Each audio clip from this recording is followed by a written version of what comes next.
চেন্নাইয়ে সবাই টকি খায়, আমরা সবাই জানি। ধোসা, ইডলি অনেক কষ্টে খুঁজে পেতে একটা খাবারের দোকানে একটি মিষ্টি পাওয়া গেছে।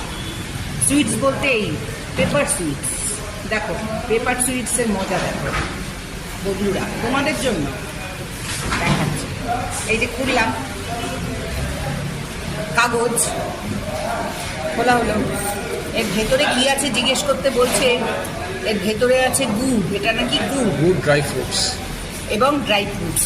এই যে এখন মহা চিন্তায় পড়েছি। এই যে ড্রাই ফ্রুটস, এই গুড়টা কি করে খাবো? চেটে চেটে খাবো নাকি কাগজটা সরিয়ে দিয়ে চামচে করে খাবো? তো অবশেষে জানা গেল এটা নাকি এরকম করে পিঠের মতন রোল করে পাকিয়ে সব শুধু খেতে হবে। কাগজ শুদ্ধ খাচ্ছি দেখো।